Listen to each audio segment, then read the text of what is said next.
दोस्तों, यह कहानी कोरोना काल के समय का है। क्यों थी भाई बहन के रिश्ते में कड़वाहट? कोरोना काल चल रहा है। हम सब अपने अपने घरों में लॉकडाउन का पालन करते हुए भी डरे हुए हैं। पता नहीं कब किसको क्या हो जाए। एक ही तरह की दिनचर्या निभाते हुए मन की उलझन न और बढ़ती ही जा रही है। कब, कहां और कैसे? हर मौत पर दिमाग में ये सवाल कौंध रहे हैं। अरे, अभी उनसे 10 दिनों पहले ही तो बात हुई थी और आज विवशता, हताशा और पीड़ा का मिलाजुला रूप हम सब पर भारी है। कैसी महामारी है कि हम अपनों तक पहुंच नहीं पा रहे हैं जब उनको हमारी सबसे ज्यादा जरूरत है। स्पर्श, प्यार के 2 बोल और सेवा के लिए तड़पते हमारे अपने अकेले में किससे गुहार कर रहे होंगे? तकलीफ को सांझ कर मन शांत हो जाता है। हम ऐसी डरावनी बीमारी के खौफ से घिरे हैं कि उसके पास हम बैठ भी नहीं सकते जिससे हमारा जीवन भर का नाता है। दूर से अपनों की परेशानी देख मन तड़प जाता है और एक टीस की काश ऐसा नहीं होता। हमारे अपने बिछुड़ रहे हैं और ऐसी बिछुड़न कि हम फिर से मिलने की आस भी नहीं संजो पा रहे हैं। मेरे दिल में यही सब बातें चल रही थी कि माँ आकर मेरे पास खड़ी हो गई। नम आंखें बहुत कुछ कह रही थी। मुझे सीने से लगाते हुए बोली, शरद नहीं रहा बिट्टू। कोरोना के काल ने उसको अपनी चपेट में ले लिया। मैं स्तब्ध माँ का चेहरा देखती रही। खामोशी के बीच हमारे अंदर दिल चीर डालने वाला दुख सांझ हो रहा था। आंखें उमड़ रही थी। माँ के जाते ही औंधे मुंह बिस्तर पर कटे पेड़ की तरह ढह गई मैं। आंसू हमारे सुख दुख की साथी तकिया को भिगोते रहे। शरद भैया से मेरा खून का रिश्ता नहीं था, पर खून के रिश्तों पर हमेशा भारी रहा है यह आत्मिक रिश्ता। बचपन से ही वे हमारे लिए रोल मॉडल रहे। भैया के कंधे पर बैठ हम कहां की सैर कर आते थे। मैं छोटी छोटी समस्याओं पर उनके पास पहुंच रोते हुए और अपनी फ्रॉक से आंसू पोंछते हुए उनकी गोद में सिर रख कर शिकायतों का पुलिंदा खोल दिया करती थी। कभी माँ सा, कभी भाई सा, तो कभी सहेलियों सा बर्ताव करते। वे हंसते हुए कहते, थोड़ा रुक जा बिट्टू। जब मैं डॉक्टर बन जाऊंगा तब इन सबको इंजेक्शन लगाकर दर्द का एहसास करवाऊंगा। खूब हंसती मैं और तरह तरह की एक्टिंग करके बताती कि दर्द के कारण वे सब कैसे बिलबिलाएंगे। थोड़ी बड़ी हुई।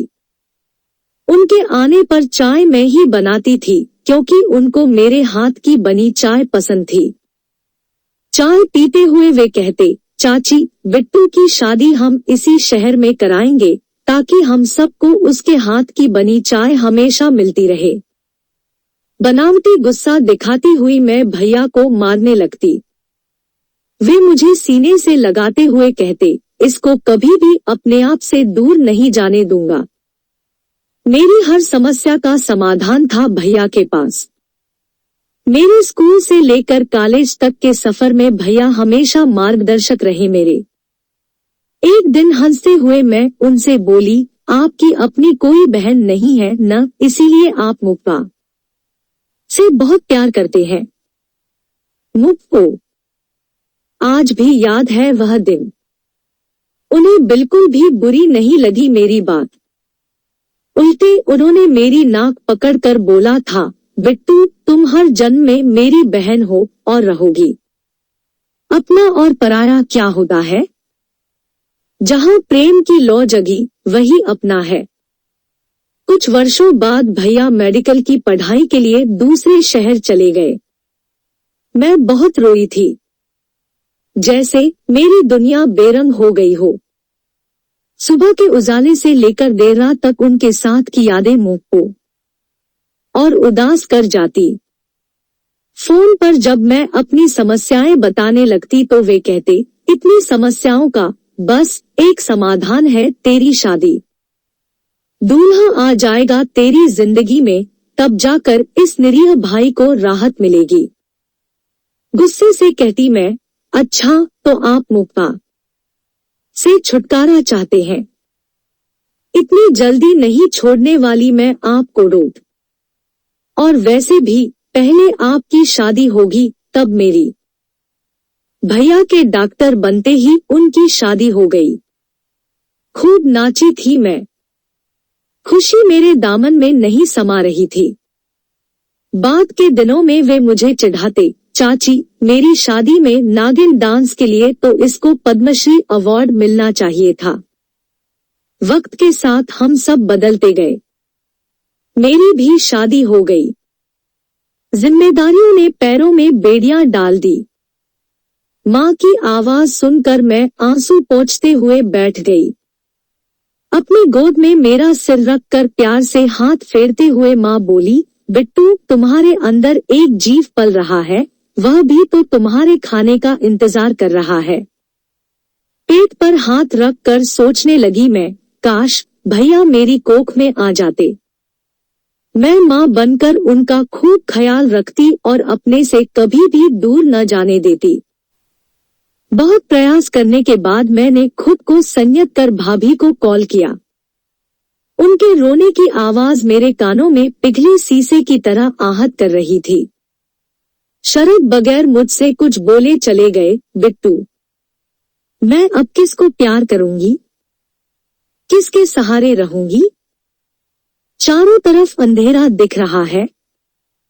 मेरे तो सिर का ताज ही बिखर गया। बिट्टू समय के सामने हम सब विवश हैं। भाभी धैर्य रखिए, अमन का ख्याल रखिए, उस पर इन दुखों का असर नहीं होना चाहिए।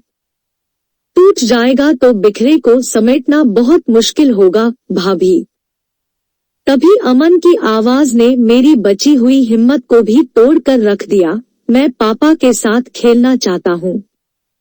पापा से मिले हमको 1 महीना हो गया है बुआ। सबके पापा है, तो मेरे पापा हमें छोड़कर क्यों चले गए? बताओ बुआ। सांत्वना के शब्द यहीं पर खत्म हो गए थे मेरे। मैं शून्य में निहारते हुए बोली, इसका जवाब किसी के पास भी नहीं होगा अमन बेटा। माँ के हाथों में खाने की थाली दिखी तो आंखों ने सवाल किया और जबान पूछ बैठी, माँ पीर पराई है या अपनी है? वैष्णव जन तो तेने कहिए जो पीर पराई जाने रे, गाती हुई माँ वहां से चली गई।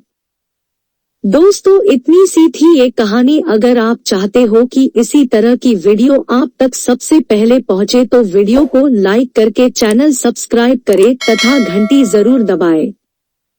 धन्यवाद।